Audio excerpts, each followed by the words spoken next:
This is Oliver. He's about to sell his pet rabbit, the only precious thing he has in the world. I'm sorry, Bunny. I'm so sorry. The tears streaming down his cheeks, but he really needed a few silver coins so that he could buy food for himself and his ill father.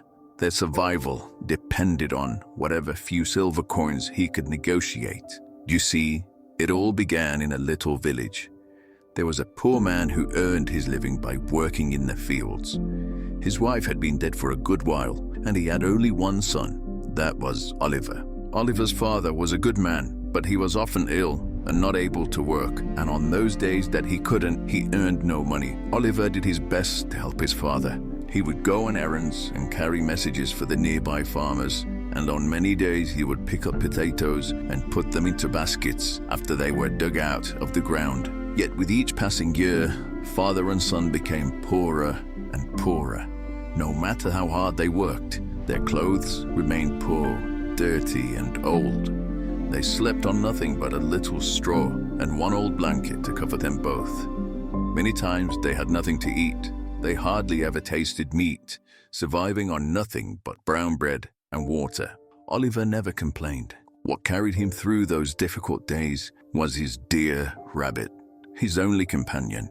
The rabbit was as white as snow, with fur as soft as silk. Although Oliver had so little food to eat, he often shared it with his rabbit. Whenever Oliver had a piece of bread, he would go into the garden, sit on the ground, and call Bunny.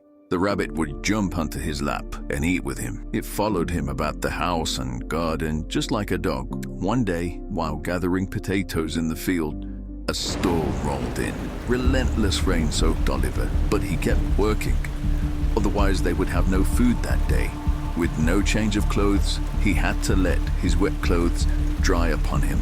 The next day, he fell ill with fever, sore throat, and an aching body. Too weak to rise, Oliver lay in bed while his rabbit stayed by his side. His father, already gravely ill, had no money or friends to call upon. Oliver's work was their only source of income. Several days passed before Oliver could move again, but by then they had no bread left, and his father's medicine had begun to run out. Desperation filled Oliver's heart, because deep down he knew the truth. He had to sell his beloved rabbit, or else his father's condition would worsen without food and medicine. And so, full of agony and tears, Oliver made his way to the village market. Holding his precious white rabbit in his arms, he walked past the busy stalls, the many traders, and the vibrant displays. Approaching a trader, Oliver pleaded, "My father is very ill, and I need to sell my rabbit to buy food and medicine. Please, sir, could you offer a fair price?" The trader eyed the rabbit and scoffed, offering only a meager sum. Disheartened, Oliver moved on, repeating his plea, but most traders offered him only a fraction of its worth. They took advantage of his desperation, and tears welled up in Oliver's eyes. However, unbeknownst to Oliver, a wealthy man had been listening. Approaching, he said, "What troubles you, young man?" Oliver quickly wiped his tears and explained his father's illness, his hunger, and his desperate need. The wealthy man's gaze softened. "I cannot stand by and watch a good-hearted boy suffer. Come, we shall find a solution together." The man turned to the traders, and with authority in his voice, he said, "Gentlemen, this boy's father is gravely ill.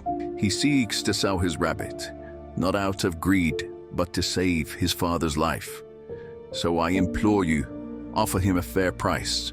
This rabbit carries not just fur and flesh, but hope itself." And moved by his presence, some traders offered better prices, and soon one gave him a fair price. And so with gratitude, Oliver thanked the wealthy man and hurried off with his silver coins to buy food and medicine. Returning home, he placed the medicine before his father. Just seeing his father's faint smile meant the world to Oliver, and days turned into nights as Oliver tended to his father with devotion. Slowly, his father regained his strength, and the color returned to his cheeks. Then one day, there was a knock at the door. Startled, Oliver opened the door. It was the wealthy man, the very man who had saved him at the market. With a smile, he said, "I've come to see how your father is doing." Oliver welcomed him inside, expressing his gratitude, But then the man revealed his intention. "I could not stand to see you part with your dear rabbit. After you left, I bought it back." Stunned, Oliver's eyes widened as the man presented not only his beloved rabbit, but also a beautiful hutch and another white rabbit.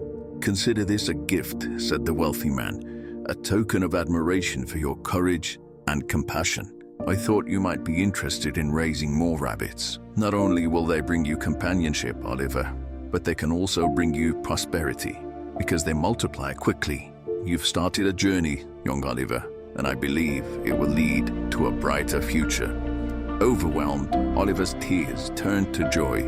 The sacrifice of his rabbit, made out of love for his father, had blossomed into an opportunity for abundance.